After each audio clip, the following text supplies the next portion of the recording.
બીજી તરફ ચૈત્રી નવરાત્રીના 7મા દિવસે ભુજ મધ્ય બિરાજતા આશાપુરાના સાનિધ્યમાં પવિત્ર સપ્તમી નિમિત્તે હોમાત્મક હવનનું ભવ્ય આયોજન કરવામાં આવ્યું હતું। આ ધાર્મિક પ્રસંગે મુખ્ય પૂજારી જનાર્દનભાઈ દવેએ શાસ્ત્રોક્ત વિધિ વિધાન સાથે હવનમાં બીડું હોમી પૂર્ણાહુતિ કરી હતી, જેમાં પૂજારી કશ્યપભાઈ અને મારુતભાઈએ સહયોગ આપ્યો હતો। હવનની વિધિ મુખ્ય આચાર્ય નિકુંજ જોશીના માર્ગદર્શન હેઠળ સંપન્ન થઈ હતી, જેમાં સહાયક આચાર્ય તરીકે મિતેશ જાનીએ દિવ્ય ત્રિવેદીય સેવા આપી હતી। આ સમગ્ર કાર્યક્રમનું સુંદર આયોજન અને વ્યવસ્થા આરતી ગ્રુપના સભ્યો દ્વારા સંભાળવામાં આવી હતી। આ અવસરે સાગર દિલીપ ઠક્કર અને બાબુ રેલોલ તરફથી પ્રસાદની વ્યવસ્થામાં સહયોગ પ્રાપ્ત થયો હતો। કચ્છ રાજ્ય પરિવારના મહારાણી પ્રીતિ દેવીએ આ પ્રસંગે તમામ ભાવિકોને પવિત્ર પર્વની શુભેચ્છાઓ પાઠવી હતી। હવનની પૂર્ણાહુતિ સાથે ચૈત્રી નવરાત્રીનું સમાપન થયું હતું।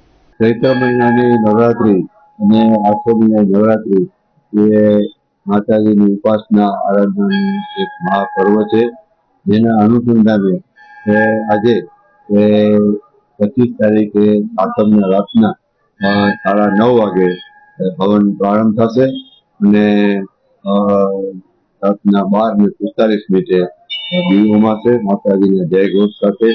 અને એની અંદર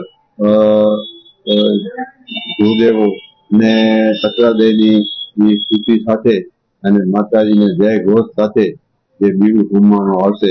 અને આમ આજે નવરાત્રીનું એક મોટું કાર્ય સંપન્ન થાય છે।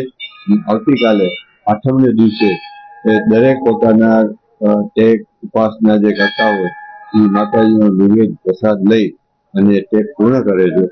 આમ સૌ માતાજી પર સૌની કૃપા અને આશીર્વાદ હશે એવી પ્રાર્થના છે।